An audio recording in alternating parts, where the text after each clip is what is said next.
Hello friends, once again welcome back to SP tech math and I am Sunil Bansal.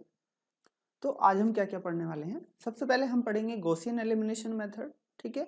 फिर उसके बाद पढ़ेंगे हम इक्लन form.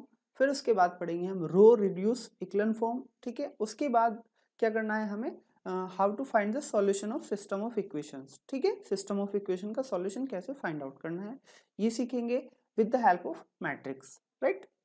Echelon form, using echelon form, and after that we will learn how to find inverse and what is elementary row operation, elementary column operation and elementary matrix, right। तो करते हैं start. सबसे पहले बात करते हैं Gaussian elimination. Gaussian elimination method, ठीक है। एक एग्जांपल के थ्रू मैं आपको इस मेथड को समझा रहा हूं, क्योंकि थ्योरी से अच्छा है कि आप एग्जांपल से समझे, उससे बिल्कुल एकदम क्लियर हो जाएगा, ठीक है। तो एग्जांपल लिखता हूं मैं, x plus 2y plus 3z equal to 1 and x plus 3y plus 6z equal to 3 and 2x plus 6y plus 3z equal to 5, right? So we have to find the solution of this system using Gaussian elimination method. Equation number 1, equation number 2 and equation number 3. तो Gaussian elimination method में हम किस तरह से approach करते हैं वो state करता है। सबसे पहले यदि आप ऐसे लिखें a11x plus a12y plus a13z and up to so on, ठीक है। ये कोई एक इक्वेशन है, इक्वल टू बी लिख दीजिए, ठीक है। तो ये है इसका फर्स्ट कोफिशिएंट, ठीक है। तो वो कहता है कि आपके पास जो जो मैट्रिक्स है उसमें आप ये देखिए कि फर्स्ट कोफिशिएंट नॉन जीरो है या नहीं है, ठीक है। यदि फर्स्ट कोफिशिएंट नॉन जीरो है तो ठीक है, अदरवाइज आप सेकंड रो में देखिए उसमें फर्स्ट कोफिशिएंट नॉन जीरो है या नहीं है। उसमें है तो ठीक है, अदरवाइज फिर आप नीचे देखिए कि फर्स्ट एलिमेंट नॉन जीरो है या नहीं है। तो जिस रो में भी फर्स्ट नॉन जीरो एलिमेंट आपको मिल जाएगा वो कहाँ होनी चाहिए, वो टॉप पोजीशन पे होनी चाहिए, ठीक है। यानी कि A11 पोजीशन पे जो रो आपकी होगी उसका A11 कैसा होना चाहिए, नॉन जीरो होना चाहिए। तो हमारे यहाँ तो पहले ही ये कैसा है, नॉन जीरो। सपोज करो ये यहाँ पे नहीं रहता तो आप क्या करते, या तो इस वाली रो को ऊपर लेके जाते या फिर इस वाली रो को ऊपर लेके जाते। इसमें हमें करना क्या है, जिसके कोफिशिएंट में 1 रहे उसे आपको प्रेफर करना है, और यदि 1 नहीं है तो आप फिर किसी को भी लेके जा सकते हैं, ठीक है। तो यहाँ मैं x प्लस ही लिख देता हूँ, ठीक है। तो वो क्या कहता है, फिर क्या करना है आपको इसकी हेल्प से, ठीक है। अब आपको एक एक वेरिएबल रिड्यूस करना है, ठीक है। कैसे, एलिमिनेशन मेथड से, जैसे हमने लास्ट में सीखा था, ठीक है। तो इन दो इक्वेशन की हेल्प से मैं क्या करूंगा, x रिमूव करूंगा, फिर फर्स्ट और थर्ड की हेल्प से मैं x रिमूव करूंगा, ठीक है। तो यदि मैं यहां से देखूं, मैं क्या करूं, इसे इसमें से माइनस कर दूं, 1 माइनस 2, ठीक है। तो x से तो x कैंसिल हो गया, 2y minus 3y minus y और 3z माइनस 6z माइनस के 3z, ठीक। और इधर आ गया 1 माइनस 3, कितना आ गया, माइनस के 2 आ गया, राइट। तो माइनस से मल्टीप्लाई कर दूं तो इक्वेशन क्या आ जाएगी, y plus 3z equal to 2। ये आ गई आपकी इक्वेशन नंबर 4, ठीक है। अब आप इसी तरह से फर्स्ट वाली इक्वेशन की हेल्प से थर्ड वाली में x का कोफिशिएंट 0 करेंगे। तो क्या करूं मैं, इसमें 2 की मल्टीप्लाई कर लूं, ठीक है, और फिर माइनस कर दूं तो 2x माइनस 2x 0 आ जाएगा, यहाँ हो जाएगा 2 2 4, 4 माइनस 6 आ जाएगा माइनस के 2y, ठीक है। यहाँ पे 3 2 6, 6 माइनस 3z कितना हो जाएगा, प्लस के 3z, ठीक है। यहाँ पे भी 2 की मल्टीप्लाई कर दी तो 2 माइनस 5 कितना हो गया, माइनस के 3, ठीक है। इस वाली इक्वेशन को भी रिड्यूस कर लीजिए, तो 2y माइनस के 3z इक्वल टू 3, ये हो गई इक्वेशन नंबर 5, ठीक है। तो अब आपका सिस्टम किस तरह से कन्वर्ट हो गया, x plus 2y plus 3z equal to 1, ये इक्वेशन नंबर 1 हो गई। फिर आपको ये वाली इक्वेशन मिली सेकेंड इक्वेशन की जगह, y plus 3z equal to 2, ठीक है। और फिर आपको ये वाली इक्वेशन मिली 2y minus 3z equal to 3, ठीक है। अब यहाँ देखिए जो x के नीचे है उनके कोफिशिएंट क्या हो गए हैं, 0, यानी कि x के नीचे सारे के सारे 0 हो गए। दैट मीन्स नेक्स्ट वाली रोज में x नहीं रहा। ठीक है, जो प्रोसेस हमने यहाँ पे फॉलो करा है सेम प्रोसेस हम आगे वाले सिस्टम पे, यदि मैं इसे हटा दूं तो ये फिर से एक नया सिस्टम बना। ठीक है, फिर इस सिस्टम में मैं वही रूल फॉलो करूंगा। सबसे पहले देखूंगा कि फर्स्ट कोफिशिएंट नॉन जीरो है या नहीं है, यदि है तो ठीक है, नहीं तो मैं किसी भी रो की हेल्प से शिफ्ट करके उसे नॉन जीरो बनाऊंगा। राइट, नॉन जीरो बनाने के बाद, क्योंकि यहाँ तो पहले से ही नॉन जीरो है, तो अब क्या करूंगा मैं, इस वाली फोर्थ रो के फोर्थ इक्वेशन से मैं क्या करूंगा, फिफ्थ इक्वेशन में y रिमूव करूंगा। ठीक है, तो यहां मैं क्या करूं, 2 की मल्टीप्लाई कर दूं तो 2y माइनस 2y कितना आ जाएगा, 0 आ जाएगा। ठीक है, 2 3 जा 6, 6 minus 3z, minus minus plus हो जाएगा, तो 6 प्लस 3 कितने हो गए, 9z हो गए। ठीक है, इक्वल टू, यहाँ पे मैंने 2 की मल्टीप्लाई करी, 2 2 जा 4 माइनस 3 1। ठीक है, तो यहाँ से क्या आ गया, 9z इक्वल टू 1 आ गया। ठीक है, ठीक है, तो अब आपका सिस्टम ये वाला भी कहाँ रिड्यूस हो गया, x plus 2y plus 3z equal to 1। ठीक है, and y plus 3z equal to 2 and 9z equal to 1। ठीक है, ये आपकी मान लीजिए फर्स्ट इक्वेशन थी, ये आपकी फोर्थ इक्वेशन थी, और ये आपकी सिक्स्थ इक्वेशन थी। आपका सिस्टम इस तरह से रिड्यूस हो गया। आपने फर्स्ट इक्वेशन की हेल्प से x रिमूव कर दिया, सेकंड की हेल्प से y रिमूव कर दिया। ठीक है, और लास्ट में क्या बचता है, z। अब आप यहां से देखिए बैक सब्सटीट्यूशन आप अप्लाई करेंगे। बैक सब्सटीट्यूशन मतलब पीछे से सब्सटीट्यूट करना वैल्यू। ठीक है, तो यहां से मुझे क्या मिलता है, z इक्वल टू 1/9। यदि मैं z की वैल्यू यहाँ पे रख दूंगा तो यहाँ से मुझे क्या मिल जाएगा, y। तो y plus 3z, 3 into 1/9 equal to 2। This implies y equal to 2 minus 3 3 जा 9, यानी कि 1/3। कितना आ गया, 3 2 जा 6 माइनस 1, 5/3। ठीक है, ये y की वैल्यू आ गई, मुझे y भी मिल गया, आपको z भी मिल गया है, y भी मिल गया है। अब आप क्या करो, फर्स्ट इक्वेशन में रख दो y और z की वैल्यू, तो आपको क्या मिल जाएगा, x। तो क्या हो जाएगा, x plus 2 into Y 5/3 plus 3 into Z 1/9, right, equal to 1। तो यहाँ से यदि सॉल्व करो तो 3 3 जा 9 हो जाएगा, तो 10/3 एंड 1/3 कितना हो गया, 11/3। ठीक है, तो x equal to 1 minus 5 2 10 plus 1 11, 11/3। ठीक है, यहाँ से सॉल्व करोगे 3 1 3 माइनस 11 माइनस के 8/3। तो आपका सॉल्यूशन क्या आ गया इस सिस्टम का, x इक्वल टू माइनस के 8/3, y इक्वल टू 5/3 और z इक्वल टू 1/9। ठीक है, तो ये है गॉसियन एलिमिनेशन मेथड। मतलब आपको करना क्या होता है, आपके पास जो सिस्टम ऑफ इक्वेशन दी हुई है उसमें से आप वेरिएबल्स को एलिमिनेट करते हैं। ठीक है, कैसे करते हैं, सबसे पहले आप फर्स्ट इक्वेशन उस वाली इक्वेशन को लेंगे जिसमें a11 कैसा हो, नॉन जीरो हो। और यदि देखिए यहाँ पे एक चीज है, या तो a11 सारी की सारी रो में जीरो होगा या फिर नॉन जीरो होगा। तो आपको वो वाली रो फर्स्ट पोजीशन पे लेके जानी है इक्वेशन जिसमें a11 नॉन जीरो हो। ठीक है, जिससे कि आप उसकी हेल्प से बाकी सब में कैसा कर सके, जीरो कर सके x को। ठीक है, फिर सेम काम y के लिए करना है, फिर सेम काम z के लिए करना है। ठीक है, ये सब होने के बाद आप लास्ट स्टेज पे आ जाएंगे। इस स्टेज पे आने के बाद z की वैल्यू निकालेंगे, फिर z की वैल्यू प्रीवियस वाले में रखेंगे, y की वैल्यू मिलेगी, फिर yz की वैल्यू फर्स्ट वाले में रखेंगे, तो आपको x की वैल्यू मिल जाएगी। ठीक है, तो ये वाला मेथड है गॉसियन एलिमिनेशन मेथड। इससे नेक्स्ट आता है इचलन फॉर्म क्या होती है। ठीक है, इचलन फॉर्म में मैट्रिक्स, इचलन फॉर्म में मैं थोड़ा सा प्रिसाइज हो रहा हूँ, मैं रो इचलन फॉर्म बता रहा हूँ। रो इचलन को ही मोस्टली इचलन फॉर्म बोला जाता है। तो इचलन फॉर्म होती क्या है, ठीक है, इक्लन फॉर्म। ठीक है, इक्लन फॉर्म में हम करते क्या हैं, इसमें हमें एक चीज की जरूरत पड़ेगी, क्योंकि मैं रो इक्लन फॉर्म बता रहा हूं तो मैं आपको यहाँ पे एक छोटी सी चीज बता दूं, एलिमेंट्री ट्रांसफॉर्मेशन। जैसे बताया तो पहले भी है, वो इक्वेशंस के लिए बताया, सेम यहाँ पे भी अप्लाई करते हैं। एलिमेंट्री रो ट्रांसफॉर्मेशन बता रहा हूं मैं। ठीक है, ई रो ट्रांसफॉर्मेशन,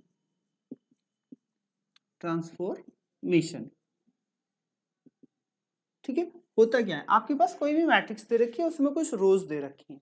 ठीक है, तो मतलब उनकी प्रॉपर्टी कब तक चेंज नहीं होगी, या आप आर आई को आर जे से चेंज कर दीजिए, कोई भी दो रो आप आपस में इंटरचेंज कर सकते हैं। ये फर्स्ट कंडीशन हो गई। सेकंड कंडीशन हो गई, आप किसी भी रो में किसी भी नॉन जीरो के नॉन जीरो, ठीक है, ये आई है K I, R I is replaced by K R I. K कैसा है? Non zero. आप किसी भी रो में नॉन जीरो मल्टीपल से मल्टीप्लाई कर सकते हैं, ठीक है, नॉन जीरो स्केलर से। और थर्ड क्या होता है, आप किसी भी रो को, ठीक है, ऐड कर सकते हैं किसी अदर रो में मल्टीप्लाई करके, यानी कि are I is replaced by are I plus के आर जे। यहाँ पे के क्या है? ये जेड से बिलोंग करता है, जीरो या नॉन जीरो होने का कोई मतलब नहीं है। यदि आप जीरो लेते हैं तो ये एज इट इज रह जाएगी, ठीक है, यदि आप नॉन जीरो लेते हैं तो ये चेंज हो जाएगी, ठीक है। तो ये होती है ई रो ट्रांसफॉर्मेशन। तो ई रो ट्रांसफॉर्मेशन का ही मैं यहाँ पे यूज करूंगा।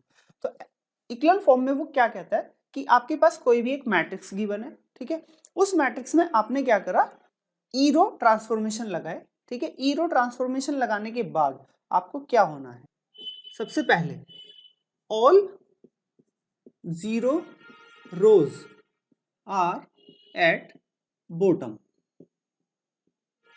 ठीक है। कोई आपको मैट्रिक्स गिवन है, उसमें रोज गिवन है, तो सारी की सारी जीरो रोज कहाँ होंगी? बॉटम में होगी, ठीक है। Second, leading coefficient. Leading coefficient का मतलब तो आप समझ रहे हैं, लीडिंग नॉन जीरो कोफिशिएंट मतलब कि कोई भी रो में फर्स्ट नॉन जीरो कोफिशिएंट, ठीक है। Leading coefficient in each row must be to the right of the previous row,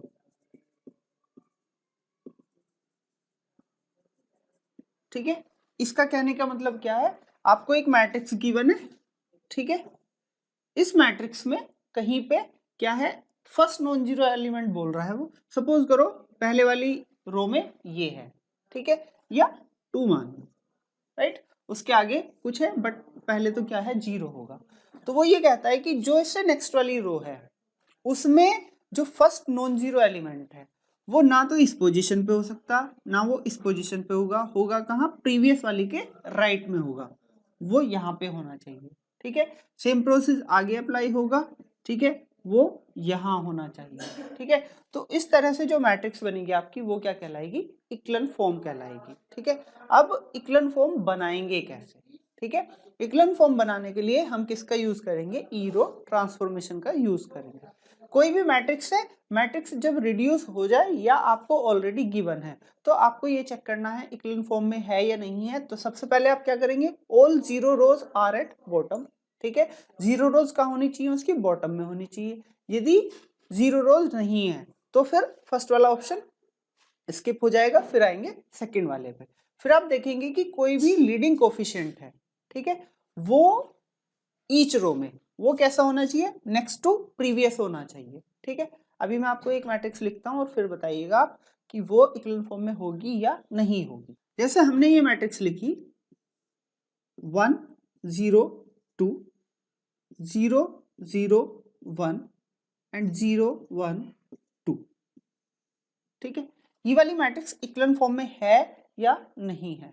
तो स्ट्रेट फॉरवर्ड हम टेस्ट करना शुरू करेंगे। All zero rows are bottom, are at bottom, zero rows इसमें है ही नहीं तो फर्स्ट स्किप हो गया। सेकंड में आता है leading coefficient in each row must be to the right of the previous row, ठीक है, leading coefficient in each row. तो पहले मैं देखता हूं कि लीडिंग कोफिशिएंट हैं कौन कौन से। फर्स्ट वाली रो में ये वाला एलिमेंट लीडिंग है, सेकंड वाले में ये वाला है और थर्ड वाले में ये वाला है। तो जब आप बबल करेंगे, इसे सर्किल करेंगे ना, तो उसी से ही आपको आइडिया हो जाएगा। जब ये इस तरह से चलेगा, ठीक है, डिक्रीजिंग वे में चलेगा, और जब ये जिगजैग हो जाएगा तो वो कैसा होगा, इक्विवेलेंट फॉर्म नहीं होगी। तो ये इक्विवेलेंट फॉर्म नहीं है क्योंकि पहले तो मैं यहाँ गया और फिर मैं यहाँ आ गया, ठीक है। बट यदि मैं इसी को तो ये क्या हो गया, नॉट इन इक्विवेलेंट फॉर्म, ठीक।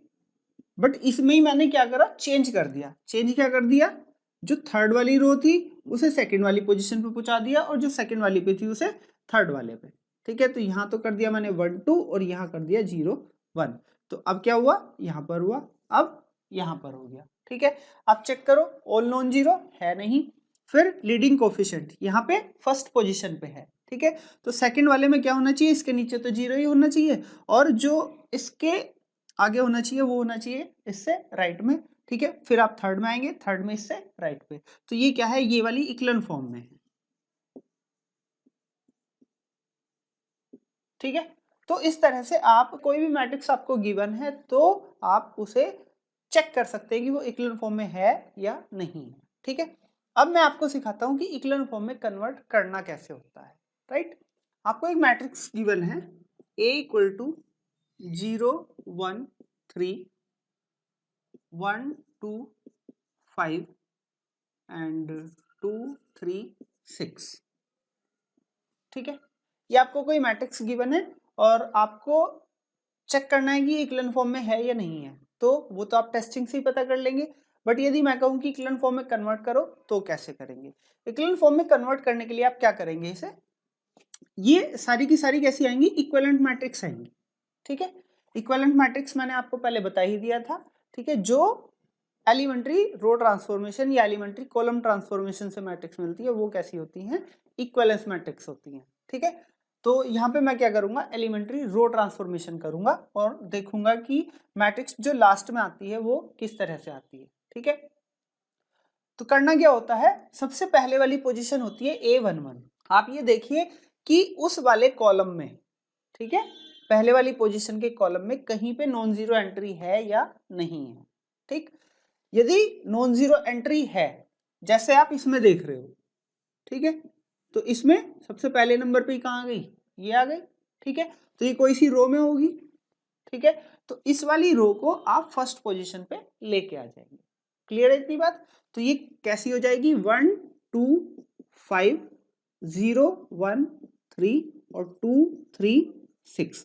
यहाँ पे हमने ऑपरेशन कौन सा यूज करा है, R1 is interchanged bye R2, ठीक है। एलिमेंट्री ट्रांसफॉर्मेशन है।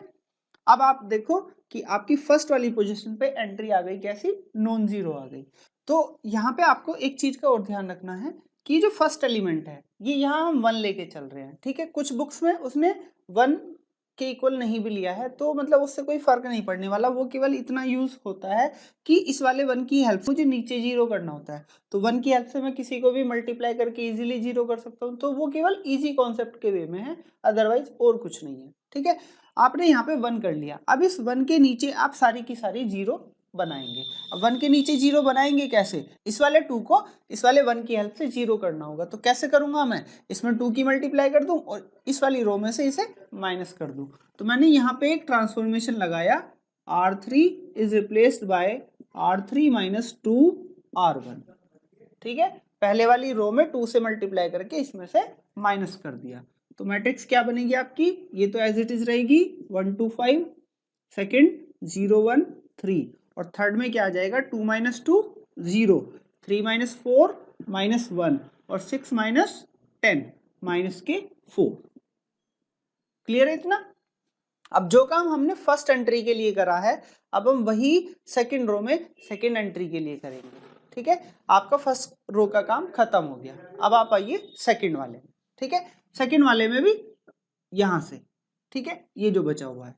अब जो जो काम हमने ऊपर करा है बिल्कुल सेम यहाँ पे करना है। तो इसके लिए फर्स्ट पोजीशन क्या हो गई, ये वाली हो गई। सपोज करो यहाँ पे 0 होता और यहाँ -1 होता, तो आप क्या करते, इसे इंटरचेंज करके यहाँ पे ले आते, बट यहाँ तो पहले से ही 1 है, तो आप क्या करोगे, इस 1 की हेल्प से यहाँ पे 0 करोगे, ठीक है। कैसे 0 करोगे, दोनों को ऐड कर दो तो 0 हो जाएगा, यानी कि R3 is replaced by R3 plus R2। ये मैं यहाँ पे क्यों लिखता हूँ, जिस रो में चेंज करना है वो वाली रो इधर लिखी जाएगी, और जो चेंज करना है, ठीक है, जो ऑपरेशन अप्लाई करना है आपको, ठीक है, वो यहाँ पे आप लिखेंगे, ठीक है। तो दोनों को ऐड कर दिया तो मैट्रिक्स आपको क्या मिली, 1 2 5, ये एज इट इज रहेगी, 0 1 3, ये भी एज इट इज रहेगी। ऐड कर दीजिए, 1 प्लस -1 0 एंड 3 प्लस -4 -1, ठीक है। अब आप देखिए कि ये मैट्रिक्स कन्वर्ट हो गई है नहीं हो गई है। अब यहाँ पे क्या आया, नॉन जीरो एलिमेंट आ गया, या तो यहाँ नॉन जीरो होगा या जीरो होगा, लास्ट वाली रो में आने के बाद, ठीक है, वहां पे आप स्टॉप कर देंगे, ठीक है। तो आपने देखा यहाँ पे फर्स्ट लीडिंग कोफिशिएंट, यहाँ पे भी फर्स्ट लीडिंग कोफिशिएंट और यहाँ पे भी फर्स्ट लीडिंग कोफिशिएंट, ठीक है, कैसे है, नॉन जीरो है। इन एलिमेंट्स को बोलते हैं पाइवोट एलिमेंट, ठीक है, किसी भी इक्लन फॉर्म में, ठीक है। जो फर्स्ट नॉन जीरो एलिमेंट होते हैं वो क्या कहलाते हैं, पाइवोट एलिमेंट कहलाते हैं, ठीक है। तो आगे से हम इन्हें लीडिंग नॉन जीरो कोफिशिएंट ना कह के पाइवोट एलिमेंट कहेंगे बस, ठीक है। अब आप चेक करिए इक्लन फॉर्म क्या कहती थी, वो कहती थी जीरो रोज सबसे लास्ट में होनी चाहिए, ठीक है। तो जीरो रोज इसमें है ही नहीं, पहला स्टेप खत्म। सेकंड में वो कहती थी कि जो लीडिंग नॉन जीरो कोफिशिएंट है ईच रो में वो प्रीवियस के राइट में होने चाहिए। यहाँ पे फर्स्ट पोजीशन पे है, ठीक है, फिर मैं नेक्स्ट रो में चला, यहाँ सेकंड पोजीशन पे आ गया, और इससे नेक्स्ट पे चला तो मैं कहाँ आ गया, थर्ड पोजीशन पे आ गया, ठीक है। तो ये कैसी हो गई, आपकी इक्लन फॉर्म हो गई, राइट। अब इक्लन फॉर्म के बाद एक चीज और आती है, रो रिड्यूस इक्लन फॉर्म, RREF, ठीक है। ये भी बहुत बार पूछी जाती है, और इसमें डिफरेंस क्या है, बहुत स्लाइटली सा डिफरेंस है, ठीक है। इसमें सबसे पहले डिफरेंस होता है, जैसे हमने अभी बताया था कि जो फर्स्ट नॉन जीरो एलिमेंट आप बनाते हैं वो नॉन जीरो होना चाहिए, ठीक है, उसके वन या वन ना होने पे कोई कंडीशन नहीं इक्लन फॉर्म में, ठीक है। बट रो रिड्यूस इक्लन फॉर्म में वो क्या कहता है, ये वन ही होना चाहिए, ठीक है। लीडिंग कोफिशिएंट कैसा होना चाहिए, वन होना चाहिए, यानी कि फर्स्ट पाइवोट एलिमेंट कैसा होना चाहिए, वन, और बाकी सारे पाइवोट भी कैसे होने चाहिए, वन होने चाहिए, ठीक है। फिर दूसरी बात ये कहता है कि जैसे ये कॉलम्स हैं, ठीक है, जिनमें पाइवोट है उनमें केवल non zero entry pivot element ही होना चाहिए, यानी कि उसके ऊपर भी जीरो होना चाहिए, नीचे भी जीरो होना चाहिए, ठीक है। केवल किसमें, जिन कॉलम्स में मुझे पाइवोट मिले हैं, ठीक है। तो यदि मैं इसे कहूं कि ये रिड्यूस इक्लन फॉर्म में होगा तो ये नहीं होगा, क्योंकि वन के ऊपर नॉन जीरो एलिमेंट है, यहाँ माइनस वन के ऊपर नॉन जीरो एलिमेंट है, यानी कि इस वाले कॉलम में वन के अलावा भी नॉन जीरो है, इस वाले कॉलम में माइनस वन के अलावा भी नॉन जीरो है, ठीक है। यहाँ पे माइनस वन को हमें वन बनाना होगा, ठीक है, यदि हम RREF की बात करें, ठीक। तो मैं आपको एक एग्जांपल RREF का बताता हूं और फिर आगे चलते हैं, ठीक है। अभी जैसे जो लास्ट में मैट्रिक्स आई थी, RREF की बात कर रहे हैं, ठीक है।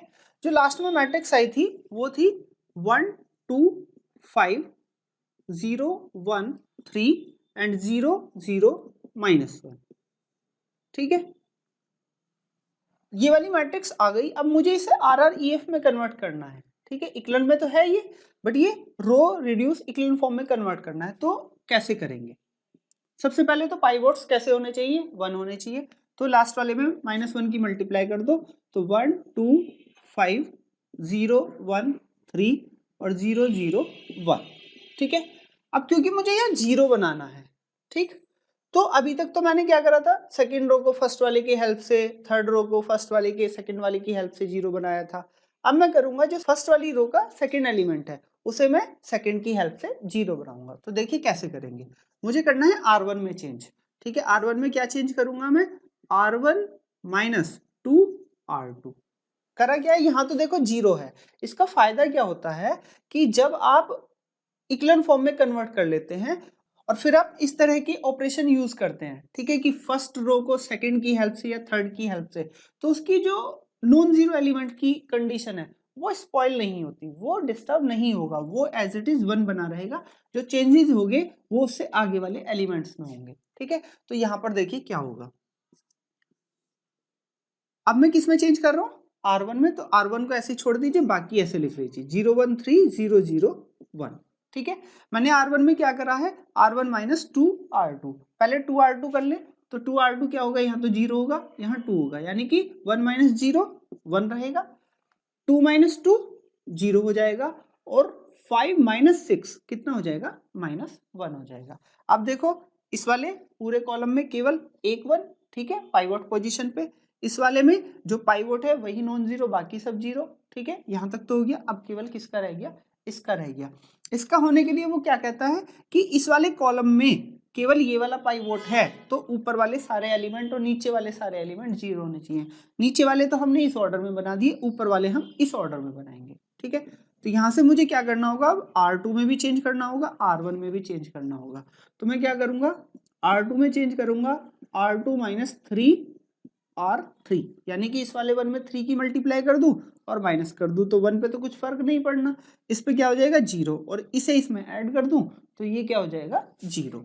और R1 में क्या करा मैंने, R1 प्लस R3 कर दिया। तो ये मैट्रिक्स कहाँ रिड्यूस हो गई, 1 0 0 0 1 0 और 0 0 1। ठीक है, ये मैट्रिक्स रिड्यूस हो गई इस तरह से। ठीक, तो आपने देखा इस वाले कॉलम में केवल यहाँ पर है, इसी तरह से इस वाले कॉलम में भी यहाँ पर है, और इस वाले कॉलम में यहाँ पर है, ऊपर की तरफ नीचे की तरफ। ठीक है, सब जगह कैसा है, 0 है जहाँ पाइवोट एलिमेंट है। ठीक है, नीचे की तरफ तो आपको इक्विवेलेंट फॉर्म से ही मिल जाएगा, बट यदि ऊपर की तरफ भी आपको चाहिए, यानी कि आपको क्या चाहिए, रो रिड्यूस इक्विवेलेंट फॉर्म चाहिए, तो आप क्या करेंगे, इस टाइप के ऑपरेशन यूज करके, ठीक है, फिर जो पाइवोट मिला है उनकी हेल्प से आप 0 बनाएंगे ऊपर।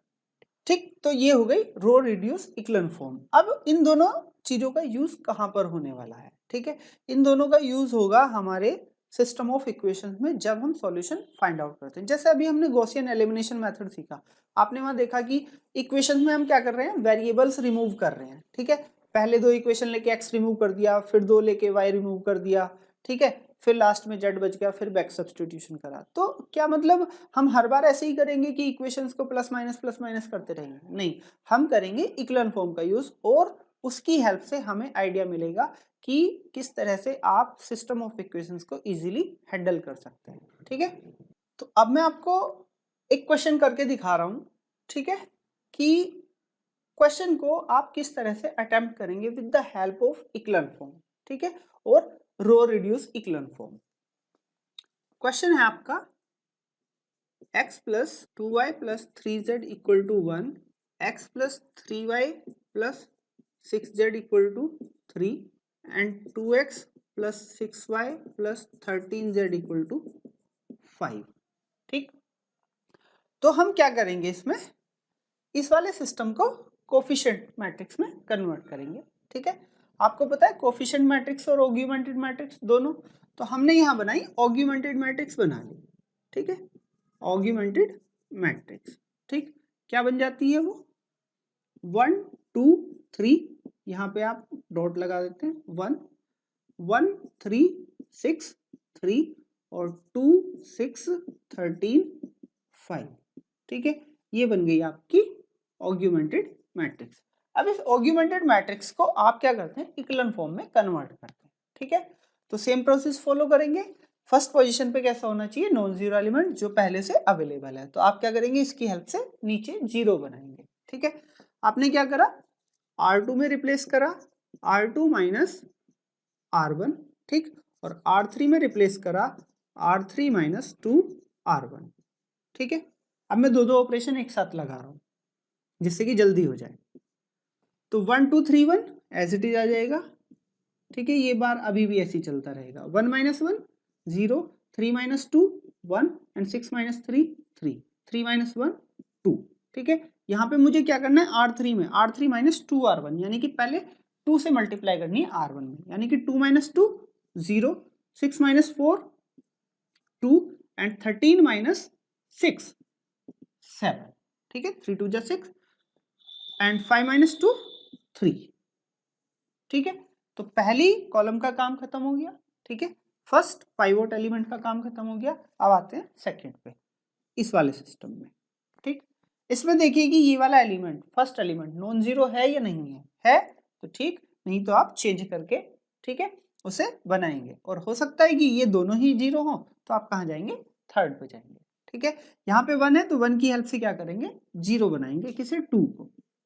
तो यहाँ पे आप क्या करेंगे, R3 में R3 is replaced by R3 minus 2 R1। यहाँ पे 2 है, इसमें 2 की मल्टीप्लाई करो, सब्ट्रैक्ट कर दो, 0 हो जाएगा। तो यहीं पे लिख रहा हूं मैं 1 3 2। ठीक है, ये एज इट इज आ गया, 2 माइनस 2 0। ठीक है, 7 माइनस 6 1 और 3 माइनस 4 कितना हुआ, माइनस के 1 हो गया। ठीक है, तो ऊपर की भी लिख लीजिए 1 2 3 और यहाँ 1, बाकी तो यहाँ 0 0 आ गया। ठीक है, अब ये देखिए इक्विवेलेंट फॉर्म में हो गई या नहीं हो गई। यहाँ पे नॉन जीरो एलिमेंट है, पाइवोट एलिमेंट, यहाँ पे पाइवोट एलिमेंट और यहाँ पाइवोट एलिमेंट, ये सब क्या है, फर्स्ट वाले के राइट में, ये सेकंड के राइट में। ठीक है, और 0 रो इसमें है नहीं, तो उसकी हम बात ही नहीं करेंगे। तो यहाँ से आपको क्या मिलता है, ये सिस्टम किस में कन्वर्ट हो गया, ये कोफिशिएंट वाला था और ये आपका क्या था, कांस्टेंट टर्म्स थी। ठीक है, तो हम क्या करते हैं, इसे प्रीवियस इसी फॉर्म में लिखते हैं। ठीक है, प्रीवियस इसी फॉर्म में लिखने का मतलब क्या है, x plus 2y plus 3z equal to 1। यहाँ से लिखते हैं y plus 3z equal to 2 और यहाँ से लिखते हैं z इक्वल टू -1। तो यहाँ से देखिए z की वैल्यू मिल गई आपको, z की वैल्यू यहाँ पर पुट करिए। ठीक है, y equal to 2 minus 3z, तो कितना हो गया, 3 की z में मल्टीप्लाई करो तो माइनस माइनस प्लस हो जाएंगे, तो 2 प्लस 3 कितना हो गया, 5 हो गया। y की वैल्यू आ गई 5। यहाँ पे रखिए अब x प्लस वाई की वैल्यू 5 रखने पर 10 हो गया और 3 इंटू -1 माइनस के 3 इक्वल टू 1। तो 10 माइनस 3 कितना हुआ, 7। तो 1 माइनस 7 कितना हो गया, माइनस के 6 हो गया। ठीक है, तो x की वैल्यू मिल गई आपको, y की वैल्यू मिल गई, z की वैल्यू मिल गई with the help of echelon form. ठीक है, आपको वो जो बार बार सिस्टम जो भी गिवन था उसमें वेरिएबल्स रिड्यूस करने थे, एक्चुअली कर हम यहाँ पे भी वेरिएबल रिड्यूस रहे हैं, बट ये कैसी है, मैट्रिक्स फॉर्म है और ये बिल्कुल सिस्टमैटिक है, तो इससे आप गलती करने का बहुत कम चांस होगा। ठीक है, इसमें बहुत एक्यूरेट सॉल्यूशन आएंगे आपके, अच्छे से सॉल्व हो पाएगा। राइट, तो ये तो हो गया इक्लन फॉर्म की हेल्प से आप किस तरह से किसी भी सिस्टम को सॉल्व करेंगे। अब हम बात करते हैं आगे रैंक की, सॉल्यूशन की, सॉल्यूशन कब एग्जिस्ट करेगा कब नहीं करेगा। ठीक है, क्योंकि आपको कोई भी सिस्टम गिवन है तो उसके 3 केस हो सकते हैं, it has unique solution, it has infinite solution and it has no solution. मतलब सिस्टम आपका कंसिस्टेंट हो सकता है और इनकंसिस्टेंट हो सकता है। तो वो चीज हमें कैसे पता चलेगी कि कितने सॉल्यूशन होंगे कितनी नहीं होंगे। तो यहां से कॉन्सेप्ट आता है रैंक का, कि रैंक आप इक्लन फॉर्म से कैसे निकालेंगे। आपको वैसे तो पता ही है कि रैंक कैसे निकालते हैं। ठीक है, कि कोई भी आपको मैट्रिक्स दी हुई है उसमें आप माइनस ढूंढते हैं। ठीक है, तो हाईएस्ट ऑर्डर का माइनर जिसकी वैल्यू कैसी हो, नॉन जीरो हो, और उससे ग्रेटर ऑर्डर के सारे माइनर्स की वैल्यू कैसी हो, जीरो हो। तो वो जो नॉन जीरो माइनर आता है जितने ऑर्डर का, वही उसकी क्या हो जाती है, रैंक हो जाती है। ठीक है, तो अब वो तो माइनर वाली बात हो गई कि आप कहाँ तक ढूंढते रहेंगे माइनर, बट कभी कभी काम आ जाता है, जैसे हमने गेट का वीडियो करा था उसमें आपका काम आ गया। ठीक है, तो यहाँ पे यदि आपको रैंक देखनी हो तो रैंक क्या होती है, कोई भी मैट्रिक्स यदि आपकी इक्लन फॉर्म में कन्वर्ट हो गई। ठीक है, इक्लन फॉर्म में कन्वर्ट होने के बाद वो कहता है नंबर ऑफ नॉन जीरो रोज। ठीक है, क्योंकि हम इक्लन फॉर्म में रोज को ही कन्वर्ट करते हैं। ठीक, number of non zero rows equal to क्या हो जाता है, रैंक ऑफ मैट्रिक्स ए। ठीक है, तो देखिए इक्लन फॉर्म कितना काम करेगी, आपका सिस्टम ऑफ इक्वेशन भी कर देगी, आपकी रैंक भी निकाल देगी। अब उससे आगे देखिए क्या होता है, रैंक निकाल दी उसने। ठीक है, अब वो कहता है हम जब सिस्टम ऑफ इक्वेशन सॉल्व करते हैं तो 2 चीजें बनती हैं, एक तो ए बनती है, ठीक है, और एक बी बनती है। ये तो हो गई कोफिशिएंट मैट्रिक्स और ये हो गई कांस्टेंट मैट्रिक्स, और हम बनाते हैं एक ऑग्यूमेंटेड मैट्रिक्स ए बी। ठीक है, तो इस ऑग्यूमेंटेड मैट्रिक्स से आप बता सकते हैं कि इसके सॉल्यूशन किस टाइप के होंगे। ठीक है, यहां से यदि हमें ऐसा मिलता है rank of A equal to rank of M, ठीक है, कि ए की रैंक और एम की रैंक वो कैसी हो, बराबर हो, तो यहां से मिलता है ऑलवेज सॉल्यूशन एग्जिस्ट। ठीक है, यानी कि सिस्टम कैसा हो गया, कंसिस्टेंट हो गया। ठीक है, अब जो रैंक है, मान लीजिए आर है रैंक, रैंक कितनी है, रैंक ऑफ ए आर। ठीक, अब यदि ये सिस्टम जो है वो कैसा है, m क्रॉस n का है या n क्रॉस m का है या फिर n क्रॉस n का है। ठीक है, आपने दोनों की रैंक कैसी ली है, बराबर, तो यहां से क्या आ गया, रैंक ऑफ m। ठीक, अब बात आती है नंबर ऑफ वेरिएबल्स की। ठीक है, कि नंबर ऑफ वेरिएबल्स कितने होंगे। तो किसी भी मैट्रिक्स में नंबर ऑफ वेरिएबल्स कितने होते हैं, जैसे आप m क्रॉस n की मैट्रिक्स लिखते हैं तो उसमें m तो रोज हो गई, ठीक है, और n कॉलम्स हो गए। ठीक है, तो यहाँ जो वेरिएबल्स आएंगे वो कैसे आएंगे, आप किसी फर्स्ट रो की मल्टीप्लाई करेंगे इस वाली कॉलम में, ठीक है, इस वाली वेक्टर में, तो इसके अंदर कितने होंगे, n एलिमेंट होंगे। ठीक है, यदि आपको कुछ कंफ्यूजन होता है तो m क्रॉस n की मैट्रिक्स है तो ये n क्रॉस 1 की होनी चाहिए। ठीक है, और जितने यहाँ आएंगे वही उसकी क्या होगी, n वेक्टर्स हो गए, ठीक है, n variables, number of variables. तो नंबर ऑफ वेरिएबल्स और ले लिए हमने, नंबर ऑफ वेरिएबल, ठीक है, ये मान लिए n मान लिए, ठीक है। यदि रैंक नंबर ऑफ वेरिएबल्स के बराबर है, यानी कि ये वाली चीज, rank of A equal to है रैंक ऑफ m के इक्वल टू है r के, r इक्वल टू n है, तो क्या होगा, यूनिक सॉल्यूशन। तो यहां से मैं लिखता हूं, नंबर ऑफ वेरिएबल आपको गिवन है, कितने हैं, n है, ठीक है, और rank of a equal to rank of m equal to r है, ठीक है। तो फर्स्ट केस बनता है r इक्वल टू n, तो ये दिखाता है यूनिक सॉल्यूशन, ठीक है। फिर दूसरा, अब जो रैंक है और नंबर ऑफ वेरिएबल है, नंबर ऑफ वेरिएबल से तो ज्यादा जा ही नहीं सकती रैंक, तो फिर क्या हो जाएगा, जब नंबर ऑफ वेरिएबल से ज्यादा नहीं जा सकती तो r कैसी होगी, लेस देन n होगी, ठीक है। तो यहाँ क्या हो जाएगा, इनफाइनाइट सॉल्यूशन, ठीक। और थर्ड में क्या हो जाएगा आपका, थर्ड केस क्या बनता है, जब rank of A not equal to rank of M, rank of A not equal to rank of M, तब क्या हो जाएगा, नो सॉल्यूशन, ठीक है।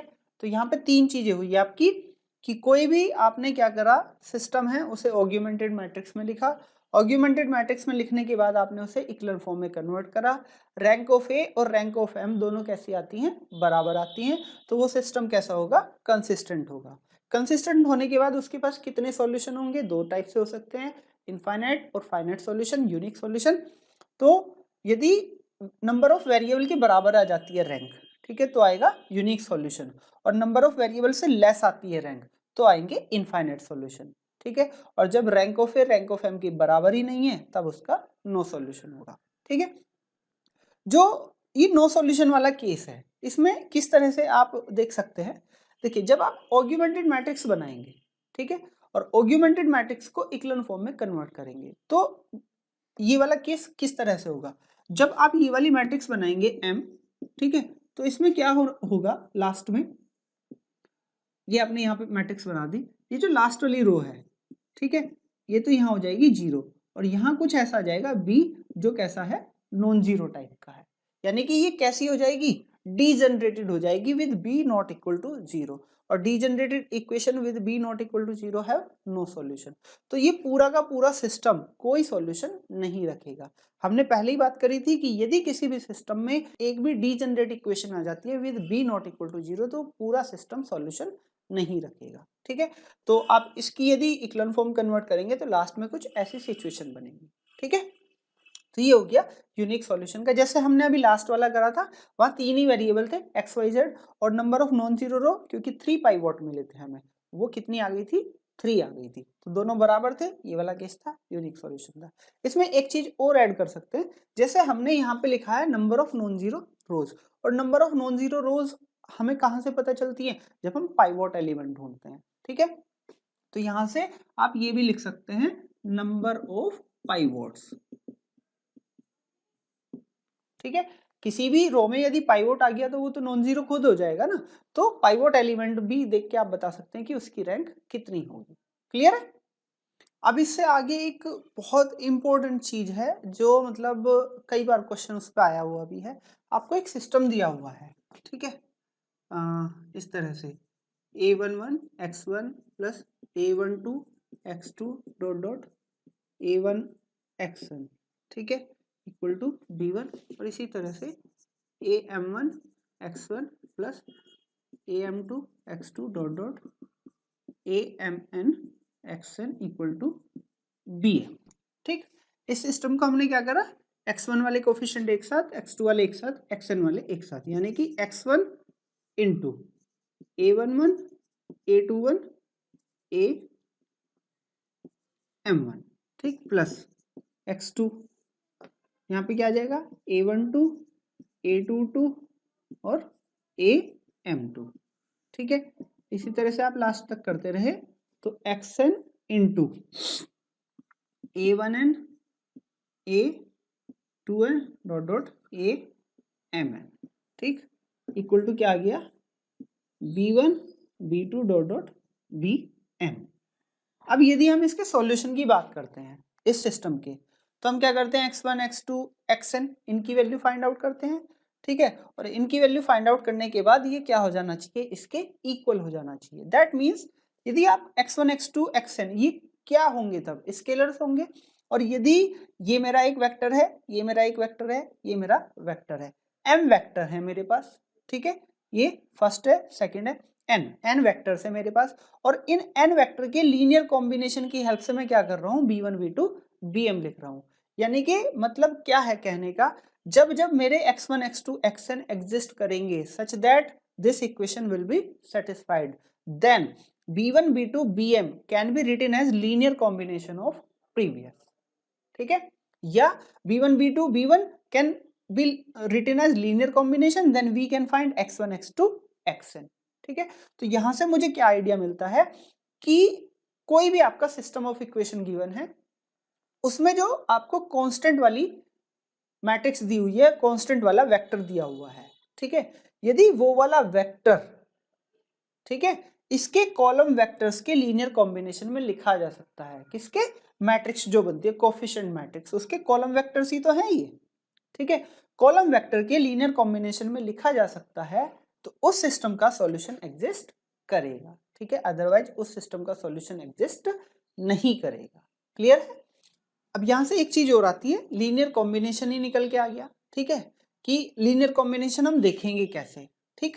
तो आपको यदि मैं कुछ वेक्टर्स दूं, ठीक है, जैसे मतलब आपको वो पूछता भी है कि मतलब कोई सिस्टम है, ठीक है, कुछ वेक्टर्स हैं, वो लीनियर कॉम्बिनेशन में होंगे या नहीं होंगे। तो देखिए हम करते कैसे, एग्जांपल लेता हूं मैं एक, ठीक है। उसने मुझे कहा है कि v इक्वल टू 1, आपने सोल्व किए भी होंगे क्वेश्चन, -2 5, ये एक वेक्टर है, ठीक है। और उसने 3 वेक्टर दिए हुए हैं, u1 1 1 1 1 1 1, u2 1 2 3 और u3 इक्वल टू 2 -1 1, ठीक है।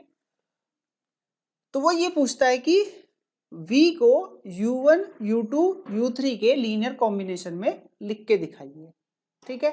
तो आप लीनियर कॉम्बिनेशन में इसे कैसे लिखेंगे, मुझे कुछ स्केलर्स चाहिए, ठीक है। मैंने मान लिया x y z belongs to r such that, ठीक है, जो लीनियर कॉम्बिनेशन की डेफिनेशन है वो लगा रहा हूं, x u1 plus y u2 plus z u3 equal to क्या हो जाए, v हो जाए, ठीक है।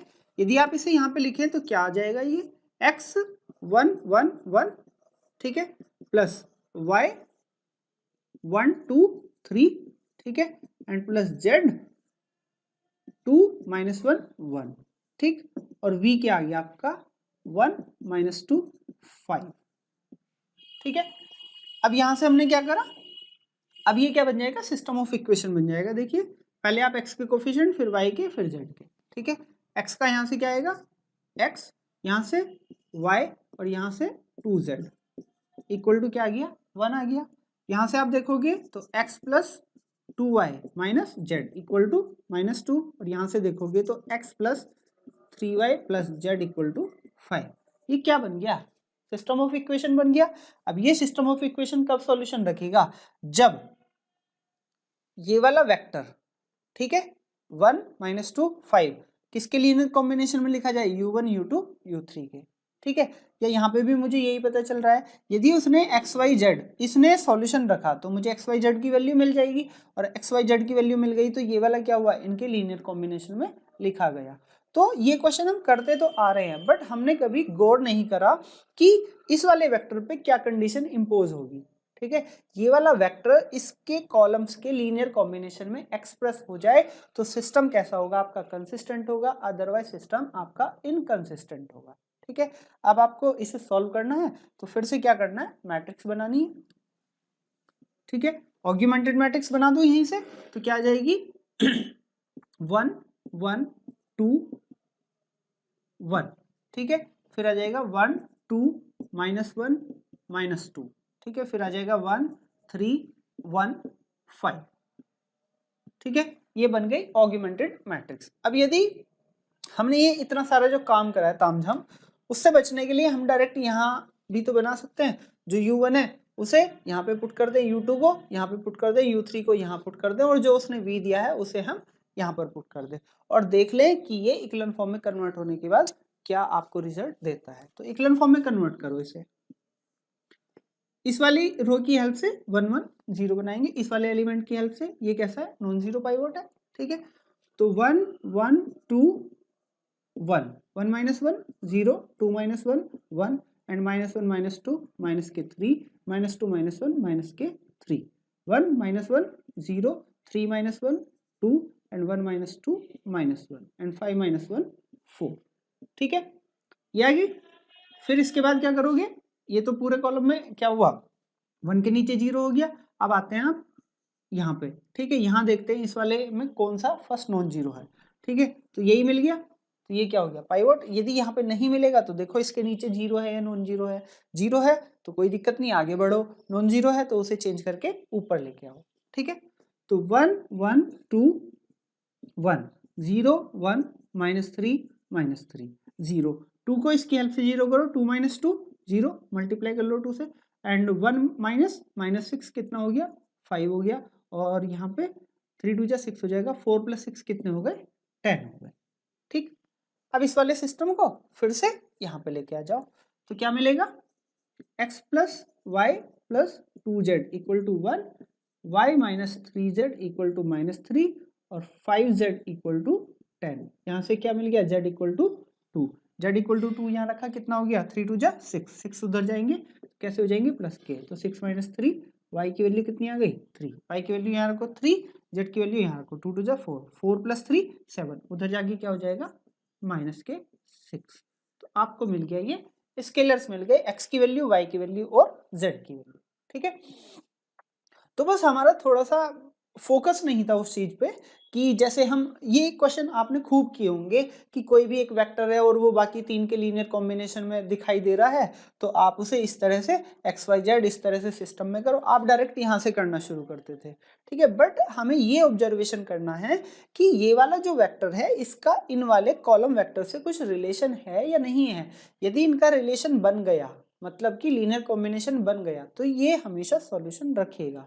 और उसने एक बार एक क्वेश्चन दिया था mx equal to b1 type का, ठीक है, कि वो उसमें सॉल्यूशन रखेगा। m और n पे दिया था, m इक्वल टू रैंक है n के, ठीक है, और b1 कहाँ से था, rm से था, ठीक है। तो वो सब चीजें हमें यहाँ पे डिपेंड करेंगी कि फॉर ऑल भी कहा था उसने क्वेश्चन में, ठीक है। अभी हाल फिलहाल पिछले साल या उससे पिछले साल क्वेश्चन आया हुआ है, तो वो क्वेश्चन भी मैं करा दूंगा, ठीक है। तो ये हो गया कि आप लीनियर कॉम्बिनेशन कैसे चेक करेंगे, ठीक। अब बात करते हैं हम ऑर्थोगोनल वेक्टर्स के लीनियर कॉम्बिनेशन की, वो थोड़ा सा और आसान हो जाता है, ठीक है। सपोज करो आपको ऑर्थोगोनल वेक्टर्स दे रखे हैं, ठीक है। ऑर्थोगोनल वेक्टर्स कैसे होंगे, u i dot u j equal to 0 type के, ठीक, और वो कहे कि उनका लीनियर कॉम्बिनेशन बनाओ, ठीक। या कोई भी एक नया वेक्टर बाकी जो रेस्ट ऑफ वेक्टर दिए हुए हैं और वो ऑर्थोगोनल वेक्टर्स है, उनके लीनियर कॉम्बिनेशन में लिखा जा सकता है या नहीं लिखा जा सकता। तो क्या मतलब हमें यही वाला प्रोसेस फॉलो करना होगा या कुछ और प्रोसेस फॉलो कर सकता हूँ, ठीक है। तो देखिए उसे कैसे करेंगे आप, आपके पास कुछ वेक्टर्स हैं u1 u2, ठीक है, और u3। मान लीजिए 1 1 1 1 1 1 1 माइनस 3 2 एंड 5 माइनस 1 माइनस 4, ठीक है। और एक वेक्टर v गिवन है आपको 4 14 माइनस 9, ठीक है। ये वेक्टर आपको लिखना है। अब एक तरीका तो बनता है कि आप उसे सारे को उसी तरह से इक्विवेलेंट फॉर्म में कन्वर्ट करके सॉल्व करो, या फिर आप यदि इसे लिखना चाहो तो ऐसे ही तो लिखोगे, x u1 plus y u2 plus z u3 equal to v, ठीक है, where x y z belongs to, हमें ढूंढने हैं, ठीक है, where exist x y z belongs to r, ठीक है, हमें ये ढूंढने हैं ऐसे, ठीक है, सच दैट ये क्या हो जाए, v के बराबर हो जाए। तो क्या होगा, एक्स वाई जेड इसके सॉल्यूशन हो जाएंगे, ठीक है।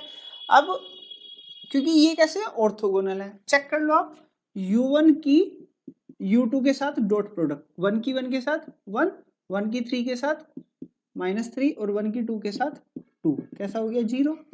u1 की u3 के साथ, ठीक है, 1 की 5 के साथ 5, 1 की -1 के साथ 1 और 1 की -4 के साथ -4 0, ठीक है।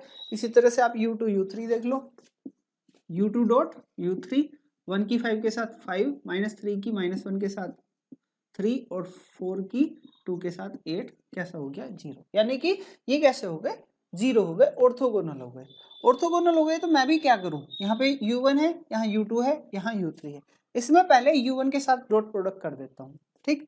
तो क्या हो जाएगा x dot u1 x into, ठीक, ये क्या हो जाएगा u2 dot u1 0, u3 dot u1 ये भी 0 equal to v dot u1, ठीक है। यहाँ से सॉल्व करोगे x, u1 की u1 से कर दो, 1 की 1 से 1, 1 की 1 से 1, 1 की 1 से 1, ठीक।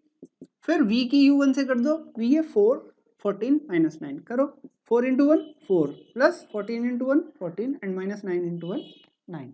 तो यहाँ से मुझे क्या मिल गया, डायरेक्ट x मिल गया 18, 18 -9 9, 9/3 3। इसी तरह से जब आप इसमें u2 की करोगे तो क्या मिलेगा y, और जब आप u3 की करेंगे तो क्या मिलेगा z।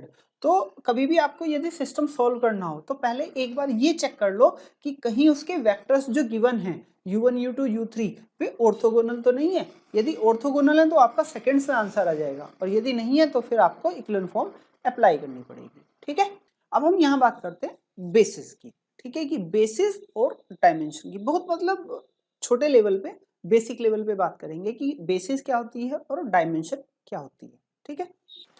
बेसिस से मेरा मतलब क्या है, ये बेसिस क्या होती है, आपके पास एक डब्ल्यू सेट दिया हुआ है। सो आज के लेक्चर में केवल इतना ही। यदि आपको ये वीडियो पसंद आए तो लाइक करें, नहीं आए तो डिसलाइक करें, और मिलते हैं नई वीडियो के साथ। तब तक के लिए जय हिंद, अपना ध्यान रखें, थैंक्स फॉर वॉचिंग।